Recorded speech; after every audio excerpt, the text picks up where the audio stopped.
friends, welcome to Cricket 360. இன்னைக்கு ஐபிஎல்லோட 49th game of the season between Chennai Super Kings versus Punjab Kings பற்றி ஒரு match prediction. இந்த வீடியோவில் ஒரு ஃபேண்டசி டீம் தரேன். ஸோ ஃபுல் வீடியோவையும் மிஸ் பண்ணாமல் பாருங்கள். மேட்ச் எங்கே நடக்குதுன்னு பார்த்தீங்கன்னா வந்து MA Chidambaram stadium in Chennai. ஜென்ரலாக கொஞ்சம் ஸ்லோ விக்கெட்டாக தான் இருக்கும். பட் இந்த சீசன் வந்து இந்த இம்பாக்ட் பிளேயர் ரூல் ப்ளஸ் வந்து இந்த பேட்ஸ்மேன்ஸ் கொஞ்சம் அக்ரெஷன் இருக்கிறதுனால ஒரு 10-15 ரன்ஸ் வந்து யூஸ்வலாக இருக்கிற பார்ட் ஸ்கோரை விட அதிகமாக இருக்குது. சென்னையிலையும் அதே மாதிரி தான். ஆவரேஜ் ஃபர்ஸ்ட் இன்னிங் ஸ்கோர் பார்த்தீங்கன்னா usually 161, average second inning score 150. But இந்த சீசன் வந்து ஆவரேஜ் ஃபர்ஸ்ட் இன்னிங் ஸ்கோர் கொஞ்சம் அதிகமாக இருக்குது. செகண்ட் இன்னிங் ஸ்கோரை பொறுத்த வரைக்கும் வந்து கொஞ்சம் ஆல்மோஸ்ட் சிமிலராக தான் இருக்குது. சேப்பாக் விக்கெட் வந்து எப்போதுமே கொஞ்சம் சேசிங்க்கு கஷ்டமான ground. Head to head record between CSK versus Punjab Kings பார்த்தோன்னா இது வரைக்கும் 28 டைம்ஸ் ஐபிஎல்ல மோதி இருக்காங்க. இதில் 15 டைம்ஸ் வந்து சென்னை சூப்பர் கிங்ஸும் 13 டைம்ஸ் பஞ்சாப் கிங்ஸும் ஜெயிச்சிருக்காங்க. ஃபர்ஸ்ட் பஞ்சாப் கிங்ஸ் பற்றி பார்த்தோம்னா சோஃபார் இந்த சீசனில் வந்து 9 கேம்ஸில் 3 wins and 6 losஸோட டேபிளில் 8th பொசிஷனில் இருக்காங்க. லாஸ்ட் கேம் கேகேஆருக்கு எகென்ஸ்டாக ரெக்கார்ட் சேஸ் T20லேயே இன்டர்நேஷனல் எந்த T20லையும் பார்த்தீங்கன்னா வந்து அவங்க அடித்த ஸ்கோர் தான் ரெக்கார்ட் சேஸ். 260 வந்து சேஸ் பண்ணாங்க. பேரிஸ்டோவோட அந்த இன்னிங்ஸ் வந்து ரொம்ப சூப்பராக இருந்தது.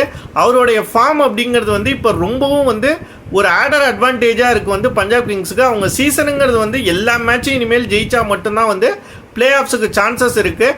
ஸோ இந்த கேம் வந்து அவங்களுக்கு ரொம்ப ஒரு டூ ஆர் டை பேட்டில் மாதிரி தான். பவுலிங்கை பொறுத்த வரைக்கும் லாஸ்ட் கேம் ராகுல் சக்கார் வந்து நல்லா போட்டது அவங்களுக்கு ஒரு ஆடர் அட்வான்டேஜ். பேட்டிங்கில் சசாங்க் சிங் அண்ட் அத்துஷ் சர்மா மட்டும்தான் சோஃபார் நல்லா பர்ஃபார்ம் பண்ணிக்கிட்டு இருந்தாங்க.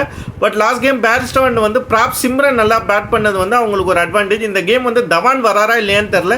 ஏன்னா தவானுக்கு வந்து சிஎஸ்கேக்கு எகென்ஸ்டாக ஒரு நல்ல ரெக்கார்ட் இருக்குது. அவர் விளையாண்டா இன்னும் ஒரு பெரிய அட்வான்டேஜ் தான் அவங்களுக்கு. பவுலிங் கொஞ்சம் ரொம்ப இன்கன்சிஸ்டண்ட்டாக தான் இருக்குது. இது ஒரு ஸ்லோ சர்ஃபேஸ். இந்த ஸ்லோ சர்ஃபேஸில் வந்து இவங்களோட பவுலிங் யூனிட் வந்து எப்படி ரெஸ்பாண்ட் பண்ணுங்கிறது ஒரு கேள்விக்குறியாக இருக்குது. லாஸ்ட் கேம் ஒரு ரெக்கார்ட் சேஸே அடித்தாலும் இந்த சீசன் ரொம்ப இன்கன்சிஸ்டண்ட்டாக இருந்த டீமு. லாஸ்ட் இயர் சிஎஸ்கேவோட இங்கே சேப்பாக்கில் ஜெயிச்சாங்க. பட் இந்த இயர் நான் கஷ்டம் தான் ஃபீல் பண்ணுறேன். So I don't take them as favourite. Next Chennai super kings பற்றி பார்த்தோம்னா சோஃபார் இந்த சீசனில் 9 கேம்ஸில் 5 wins and 4 losஸோட டேபிளில் 3rd பொசிஷனில் இருக்காங்க.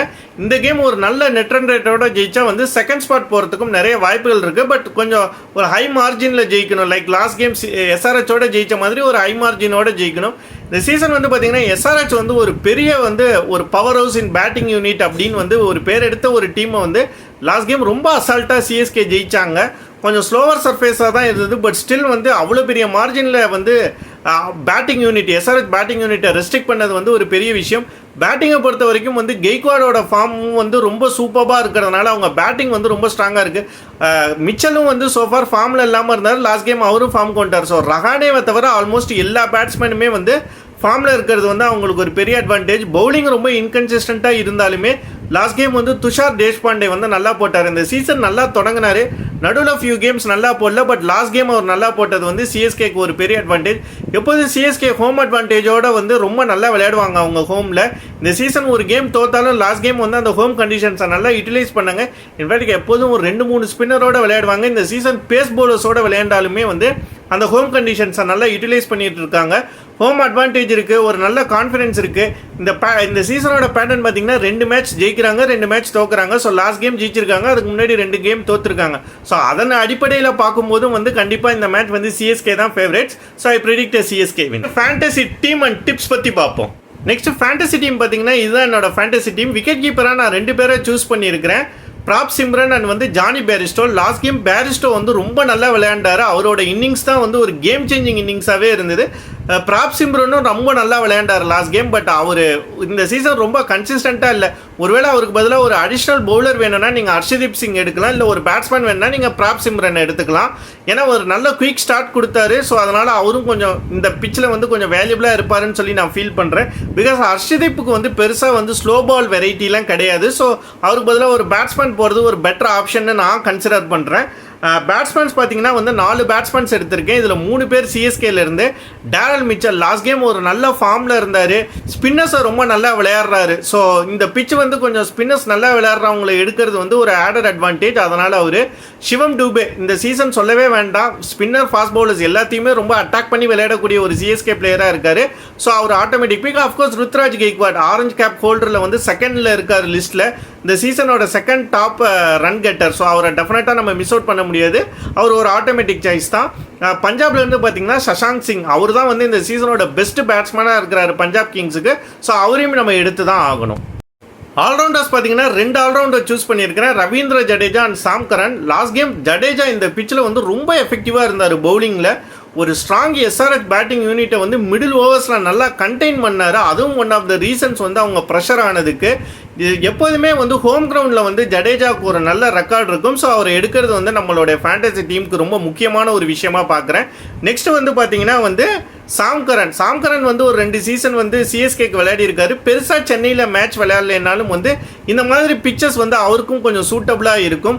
ஆல்சோ ஒரு நல்ல all-rounder, low down the order விளையாடுறாரு, கண்டிப்பாக ஒரு 3 ஓவராவது போடுவார். ஸோ எப்போதுமே ஆல்ரவுண்டர்ஸை நம்ம ஃபேண்டசி டீமில் வச்சுக்கிறது ரொம்ப முக்கியமான ஆஸ்பெக்டாக நான் பார்க்குறேன். பவுலர்ஸ் பார்த்தீங்கன்னா 3 பவுலர் நான் எடுத்திருக்கேன்.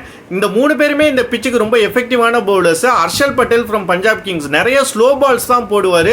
இந்த பிச்சுக்கு ஸ்லோ பால்ஸ் போடுறவங்க வந்து ரொம்ப முக்கியமான ஒரு பவுலர்ஸு. ஸோ அதனால் நிச்சயம் அவரை நீங்கள் எடுத்து தான் ஆகணும். சேம் வித் வந்து முஸ்டாஃபிசர் ரஹ்மான், அவருடைய ஸ்ட்ரென்த்தும் பார்த்தீங்கன்னா வந்து ஸ்லோ கட்டர்ஸ் தான். இந்த பிச்சில் அவரும் ரொம்ப எஃபெக்டிவாக இருப்பார். ஸோ அவரையும் எடுங்க. பத்திரனா எந்த பிச்சாக இருந்தாலுமே வந்து அவரோட அக்யூரசி அண்ட் யாக்கர்ஸ் அண்ட் பேஸ்னால வந்து பேட்ஸ்மேன்ஸை வந்து ரொம்ப ஸ்ட்ரகிள் பண்ண வைக்கிறாரு. லாஸ்ட் கேமும் ரொம்ப நல்லா போட்டார். ஸோ அதனால் அவரையும் நீங்கள் எடுக்கலாம். ஒருவேளை இல்லை எனக்கு இன்னும் கொஞ்சம் விக்கெட் டேக்கிங் ஆப்ஷன் வேணும்னா நீங்கள் வந்து முஸ்டாஃபிசர் ரஹ்மானுக்கு பதிலாக வந்து துஷார் தேஷ்பண்டேவை கூட எடுத்து ட்ரை பண்ணலாம். Captain and vice captain choices பார்த்தீங்கன்னா நான் கேப்டனாக கெய்க்வாடை சூஸ் பண்ணியிருக்கேன். லாஸ்ட் ஒரு 3-4 கேம்ஸ் வந்து ஆல்மோஸ்ட் எல்லா கேமும் 50 அடிச்சிருக்காரு. Last game back to back century அடிக்கிறதுக்கும் அவருக்கு ஒரு வாய்ப்பு இருந்துச்சு. ஸோ கெய்க்வாட் வந்து ரொம்ப நல்ல ஃபார்மில் இருக்கிறதுனால பெஸ்ட் கேப்டன் ஆப்ஷன் அப்படின்னு சொல்லி நான் ஃபீல் பண்ணுறேன். வைஸ் கேப்டன் பார்த்தீங்கன்னா சாம் கரன் ஒரு ஆல்ரவுண்ட் ஆப்ஷன். லாஸ்ட் ஒரு 2-3 கேம்ஸ் வந்து சரியாக பர்ஃபார்ம் பண்ணல. பட் ஸ்டில் அந்த ஆல்ரவுண்டருங்கிற ஒரே காரணத்துக்காக அவரை நான் வந்து சூஸ் பண்ணியிருக்கேன். இவங்க 2 பேரை தாண்டி வேறு நல்ல கேப்டன் வைஸ் கேப்டன் சாய்ஸஸ் பார்த்தீங்கன்னா சிவம் டூபே. ஒருவேளை 2-3 விக்கெட் போச்சுன்னா அவர் நிறைய பாயிண்ட் ஸ்கோர் பண்ணுறதுக்கு வாய்ப்புகள் இருக்குது. ஸ்பின்னையும் நல்லா விளையாடுறாரு, பேசஸையும் நல்லா விளையாடுறாரு. ஸோ அவரும் ஒரு நல்ல ஆப்ஷன். ரவீந்திர ஜடேஜா இந்த விக்கெட்டில் அவரோட பவுலிங் வந்து ரொம்ப எஃபெக்டிவாக இருக்குது. ஸோ அதனால் அவரை நம்ம டீமில் ஒரு கேப்டன் வைஸ் கேப்டனாக கொடுக்கறதும் வந்து ஒரு நல்ல ஆப்ஷனாக நான் பார்க்குறேன். காரணம் வந்து பஞ்சாப் கிங்ஸ்லேயும் பார்த்தீங்கன்னா வந்து சாம் கரனை தவிர வந்து மிடில் ஓவர்ஸில் வந்து பெரிய லெஃப்ட் ஹேண்டர்ஸ் இல்லை. மேபி வந்து ருசவ் விளையாடலாம், பட் அவர் கூட ஸ்பின்னுக்கு எந்த அளவுக்கு எஃபெக்டிவாக இருப்பார்னு எனக்கு தெரியல. ஸோ ஜடேஜாவும் ஒரு நல்ல ஆப்ஷன். அதர் தேன் தட் வந்து பார்த்தீங்கன்னா வந்து ஹர்ஷல் பட்டேல் லாஸ்ட் ஒரு ஃபியூ கேம்ஸ் வந்து நிறைய விக்கெட்ஸ் எடுக்கிறாரு. இந்த விக்கெட் வந்து அவருக்கும் ரொம்ப சூட்டபுளாக இருக்கும். ஸோ அவரை கூட நீங்கள் ட்ரை பண்ணி பார்க்கலாம். இந்த வீடியோவில் நான் பேசின விஷயங்கள் கண்டிப்பாக உங்களுக்கு யூஸ்ஃபுல்லாக இருக்கும்னு நம்புறேன். அப்படி இருக்கிற பட்சத்தில் மறக்காம இந்த வீடியோவை லைக் பண்ணுங்கள், ஷேர் பண்ணுங்கள், கமெண்ட் பண்ணுங்கள், நம்ம சேனலை சப்ஸ்கிரைப் பண்ணுங்கள். தேங்க்ஸ் ஃபார் வாட்சிங்.